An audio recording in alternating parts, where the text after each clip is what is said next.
Apa yang terlintas di pikiranmu begitu mendengar kata nenek? Sosok tua yang memajang senyum paling hangatnya menunggumu di depan pintu rumahnya.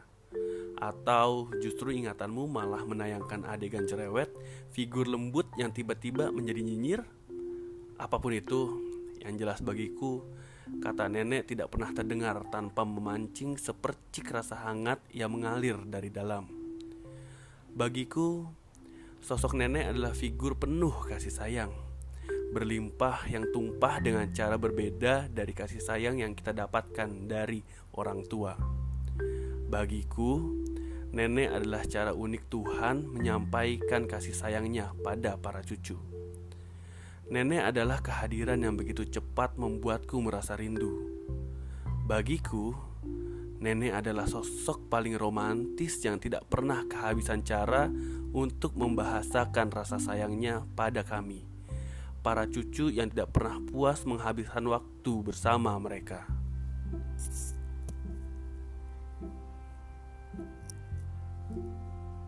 Mereka? Ya, ada banyak nenek yang aku maksudkan. Nenek dari kedua orang tuaku dan nenek-nenek lain yang tidak kalah hangat dari dua nenek yang darahnya ikut serta berperan atas kehadiranku di bumi ini. Too much? I think no. Karena berbicara soal nenek memang semelankolis ini bagiku. Beruntungnya aku dan kakak adikku adalah orang yang begitu sayang pada nenek-nenek kami. Mungkin itu sebabnya kami dihadiahi banyak nenek yang penyayang luar biasa oleh Sang Pencipta. Pertama, kami memanggilnya Nek Ama. Beliau adalah ibu dari ibu kami. Nek Ama adalah nenek yang tidak pernah enggan memarahi kami jika kami nakal dulu. Aku masih ingat betul bagaimana beliau berceloteh ketika dengan bandelnya aku memaksa untuk tidur di luar kamar sewaktu adik laki-lakiku baru lahir. Aku juga tidak akan pernah lupa bagaimana beliau membukakan jam tanganku jika dengan malasnya aku tertidur tanpa ganti baju ketika setiap hari libur kami sekeluarga berkunjung ke rumahnya. Nek Ama pintar menjahit sejak zaman beliau masih gadis. Kata mama, beliau tidak pernah kursus menjahit. Aku percaya karena ketika Nek Ama menjahitkan piyama untukku, beliau hanya menggunakan jemarinya untuk mengukur lingkar badan dan lingkar lenganku. Nek Ama juga punya rasa yang khas dari setiap ikan bakar yang dibuatkannya setelah kami puas memancing ikan nila dari kolam di belakang rumahnya. Sedihnya, Nek Ama pergi jauh lebih cepat dari yang pernah aku bayangkan. Terlepas dari sakit yang dideritanya, beliau dipanggil lebih awal karena mungkin Sang Pencipta sudah menginginkan Nek Ama untuk mengamati cucu-cucunya tumbuh dewasa dari alam yang berbeda. Waktu itu, aku tidak pernah menangis sesedih itu. Sulit sekali rasanya untuk menahan air mataku agar tidak bertumpahan ke wajah bersihnya sesaat sebelum ia benar-benar ditutup. Dan sejak saat itu, tidak pernah ada momen besar yang terlewatkan tanpa berandai-andai seandainya Nek Ama masih ada. Dan bukan hanya aku yang begitu rindu pada sosok kaku dan penyayang itu. Kakakku bahkan sempat begitu terharu ketika menghirup aroma bedak yang aku pakai suatu sore, karena bedak itu adalah bedak yang selalu dipakai Nek Ama semasa hidupnya. Kedua, kami memanggilnya Nek Kapok-Kapok. Nama kecilnya Siti. Tapi karena dulu sewaktu kami kecil, Nek Siti sering mengajari kami yang nakal ini dengan kalimat, "Hayo, kapok kan?" Setelah kami merasakan akibat dari kenakalan-kenakalan kami dulu, maka lekatlah nama Nek Kapok-Kapok itu. Nek Siti adalah ibu dari ayah kami. Beliau adalah pejuang, menjalani masa kecilnya tanpa kehadiran seorang ibu dan hidup berpindah-pindah di zaman penjajahan Belanda bersama ayah dan saudara-saudaranya. Beliau adalah seorang pejuang, berjualan kue untuk menghidupi anak-anaknya. Beliau adalah seorang pejuang, berusaha melawan ingatan masa tua yang begitu lemah di tahun-tahun terakhirnya. Ada satu hal yang tidak pernah lepas dari ingatanku jika berbicara tentang Nek Siti, nyanyiannya. Dulu jika salah satu dari cucu-cucunya terjatuh atau kepala kami terbentur sudut meja, dengan sigap beliau akan memeluk kami dan mengusap bagian sakit sambil bernyanyi. Sigala pak, sigala puang, tabang gagak, duo-duo, bia bangka, sagadang lasuang beko, sanang juo. Pucuk kawa, pucuk nan pelo, masuk nan tawa, kaluanan biso. Setelah syair karangannya ini selesai, dengan ajaib kami akan berhenti menangis meskipun sakitnya masih terasa. Sekarang jika aku terjatuh atau terbentur sesuatu dan nyaris menangis, maka sekali-sekali aku mencoba menyanyikan lagu andalan Nek Siti. Berharap aku bisa merasakan kehangatannya lagi.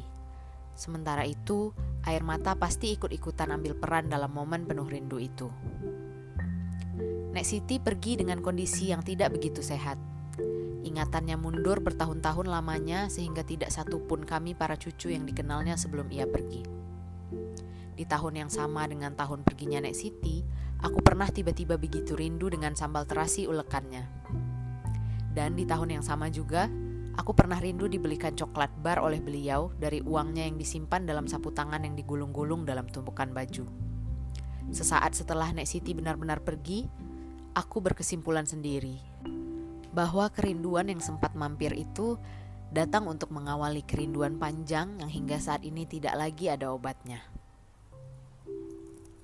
Ketiga, kami punya Nek Con, ibu angkat papa yang begitu menyayangi kami seperti cucu kandungnya. Dan ada banyak hal yang perlu kuceritakan tentang beliau. Tentang bagaimana aku menyayanginya dan bagaimana beliau melimpahi kami dengan kasih sayang seorang nenek yang begitu luar biasa. Tentang bagaimana aku belajar bahwa rasa cinta tidak hanya datang karena ikatan darah. Dari cara Nek Con membuatku merasa memiliki hidup yang sempurna.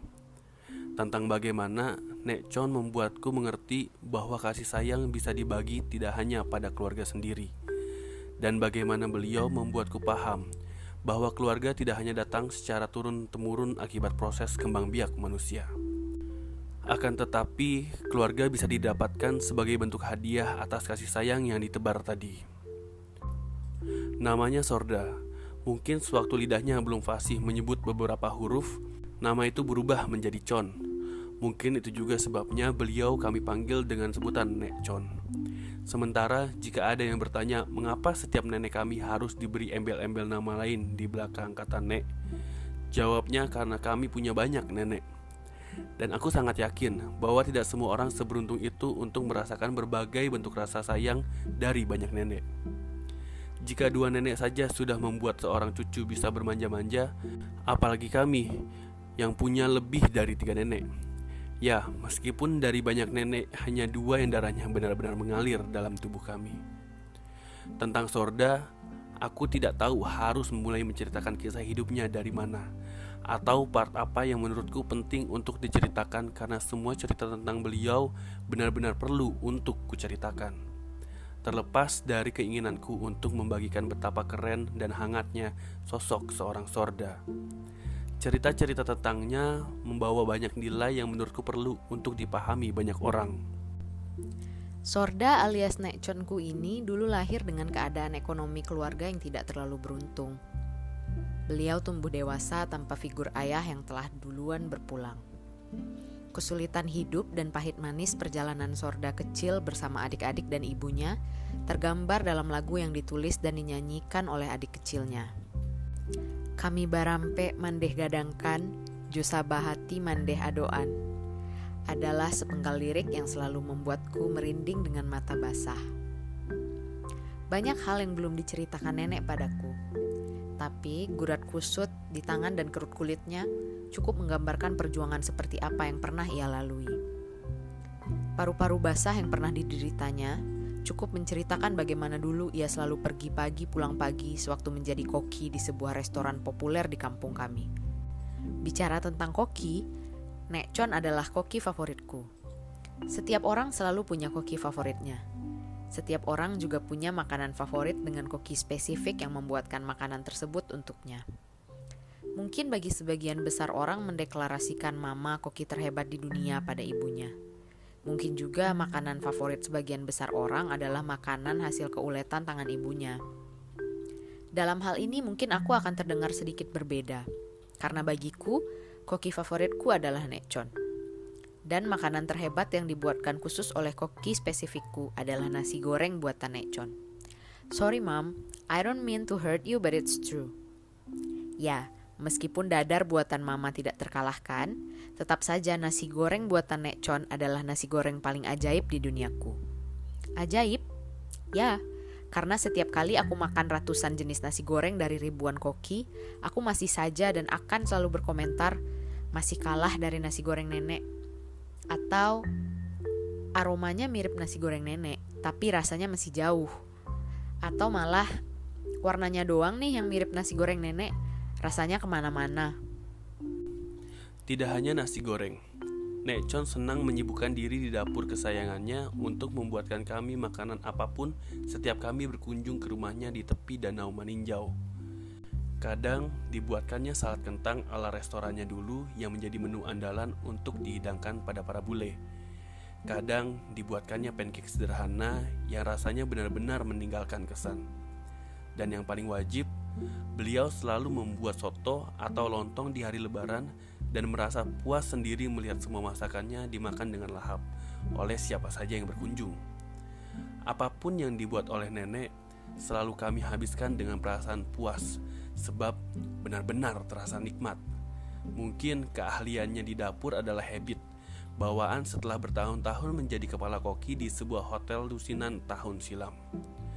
Mungkin resep masakannya adalah hasil sekolah berlama-lama dengan mengelola restoran hebat di masa emas pariwisata Danau Maninjau. Atau mungkin tangan Nek Chon memang dirancang sang pencipta sebagai tangan ahli untuk urusan lidah.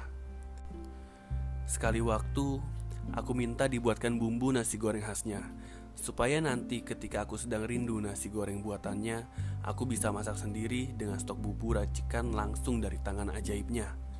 Dengan harapan dapat menikmati nasi goreng nenek setiap saat. Tidak tanggung-tanggung, aku minta dibuatkan bumbu itu banyak. Hanya saja setelah berkali-kali mencoba membuat nasi goreng dengan bumbu dari nenek dan step memasak yang benar-benar mengikuti cara rinci dari beliau, tetap saja nasi goreng buatanku tidak terasa sama dengan buatan nenek. Di hari lain, aku juga mencoba membuat pancake dengan resep persis seperti yang dicatatkan nenek, dan tahap per tahap sesuai dengan caranya. Masih, tetap saja rasanya masih jauh berbeda. Maka setelah memastikan jawaban atas pertanyaan apa resep rahasia dari setiap masakan Nek Chon, aku selalu menikmati masakannya dengan perasaan yang berbeda. Aku tidak lagi menghabiskan masakannya hanya karena rasa yang enak, tapi aku ingin memperlihatkan pada nenek bahwa usaha yang ia lakukan untuk membuat anak cucunya senang, berhasil dan tidak sia-sia. Aku ingin memperlihatkan padanya bahwa masakannya benar-benar enak dan selalu menjadi makanan favoritku. Bahkan setelah nenek semakin tua dan mulai sering lupa menambahkan garam dalam masakannya. Aku tetap melahap masakannya dengan wajah girang seperti bocah kecil menghabiskan sebongkah es krim kesukaannya. Dan seperti itulah caraku mempelajari bahwa ada cara lain dalam membahasakan kasih sayang selain berkata-kata. Hal lain yang aku tidak akan lupa tentang Nek Chon adalah ketika aku wisuda. Hari kelulusan setelah bertahun-tahun mengejar gelar sarjana adalah hari besar bagi setiap mahasiswa. Tidak terkecuali aku yang merasa bangga dan bahagia hari itu. Hari di mana usaha keras papa dan mama mendidik dan membimbingku berhasil menghantarkanku pada gerbang awal kehidupan nyata. Di hari itu, Nek Chon ikut datang untuk menyaksikanku memakai toga. Kata beliau, meskipun kakinya tidak kuat untuk berdiri lama menyaksikan namaku dipanggil dan para dosen menyalamiku, dan meskipun orang-orang tidak akan tahu bahwa Suci Budianti itu adalah cucunya, ia akan tetap merasa sangat bangga padaku hari itu. Maka jadilah hari itu Nek Chon duduk di bangku panjang di salah satu lorong fakultas, mendengarkan nama dan IPK-ku disebutkan dari jauh. Nenek sengaja ikut datang bersama mama, papa, dan adik perempuanku. Tidak lupa, ia membawakan kain panjang untuk dijadikan kode, sebab di hari wisuda itu aku memakai kebaya. Nenek ingin menjadi orang yang memasangkan kode itu. Katanya, aku tidak akan tahu cara memasang kode dengan benar. Sedari pagi, sejak aku mulai sibuk bersiap-siap dan merias wajah, beliau terlihat tidak berhenti tersenyum memperhatikanku. Mungkin ada kesenangan tidak biasa yang ia rasakan melihat cucu tomboynya berdandan dengan kebaya dan sanggul dari rambutku sendiri yang sengaja aku biarkan tumbuh panjang demi hari wisuda itu. Melihat Nek Con yang bersemangat, aku yang agak bermalas-malasan dalam hal rias-merias ikut-ikutan merasa excited dan mulai berpikir bahwa aku benar-benar harus terlihat berbeda hari itu. Tepat sebelum kami berangkat ke kampusku untuk upacara kelulusan, nenek mendekat sambil menyalamiku sebuah amplop dan berbisik. Nenek tidak kasih hadiah yang wah. Nenek juga tidak kasih uang yang banyak. Tapi ini tanda terima kasih dari nenek karena kamu membuat kami bangga dengan gelar ini, katanya. Aku tertegun sejenak sambil berusaha menahan haruku tumpah dan merusak riasan wajah yang susah payah dipersiapkan dari pagi.